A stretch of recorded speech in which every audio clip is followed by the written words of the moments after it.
ఫిబ్రవరి 17 మనకు ఎంత ముఖ్యమో నవంబర్ 29 కూడా చరిత్ర పుటల్లో అంతే ముఖ్యమైన దినం. ఆనాడు కేసీఆర్ గారు ఇంకా లాభం లేదు, కేసీఆర్ చచ్చుడో తెలంగాణ వచ్చుడో, అయితే తెలంగాణ జైత్రయాత్ర లేదంటే నా శవయాత్ర అని చెప్పి ఆమరణ నిరాహార దీక్ష కూర్చున్నటువంటి నాయకుడు మనం చూసాం.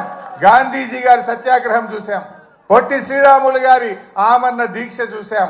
మరి నాడు కేసీఆర్ గారు కూడా ఆమరణ నిరాహార దీక్ష కూర్చొని ఢిల్లీ పీఠాన్ని కదిలించి డిసెంబర్ 9, 2009 ప్రకటన వచ్చిందంటే అది కేసీఆర్ గారి దీక్ష ఫలితం అని కూడా మనం గుర్తు చేసుకోవాల్సిన అవసరం ఉంది. నిజంగా ఆయన ఆ రోజు దీక్ష పూనుకోకపోతే ఇవాళ తెలంగాణ ప్రకటన వచ్చేదా? ఎవడెవడో ఏదో మాట్లాడుతున్నాడు. ఆ రోజు చిదంబరం గారు నాకు బాగా గుర్తు, కేటీఆర్ గారు, మా మధుసూనాచారి గారు, జయశంకర్ గారు అందరం కూడా అక్కడే ఉండేవాళ్ళం. చిదంబరం గారు ఫోన్ చేసి ఢిల్లీ నుంచి కేసీఆర్ గారు దీక్ష విరమించండి, మేము తెలంగాణ ప్రక్రియ ప్రారంభిస్తామన్నారు. మీ మాటలకు మేము మోసపోం. మీరు స్పష్టంగా ఢిల్లీ నుంచి తెలంగాణ రాష్ట్ర ఏర్పాటు ప్రక్రియ ప్రారంభిస్తున్నామని స్పష్టమైన ప్రకటన కేంద్ర ప్రభుత్వం నుంచి చెప్తే తప్ప నా దీక్ష విరమించను అని చెప్పి కేసీఆర్ గారు చెప్పింది.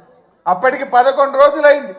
మనిషి ఆ మంచం మీద నుంచి ఒక్కొక్కసారి వణుకుతో దాదాపు హాఫ్ ఫీట్ ఎగురుతా ఉండే బాడీ, తన కంట్రోల్లో తాను లేదు. కానీ ఆ పట్టుదల మాత్రం సడలేదు. మా కళ్ళల్లో నీళ్లు తిరుగుతున్నాయి, ఎంతో బాధపడ్డాం.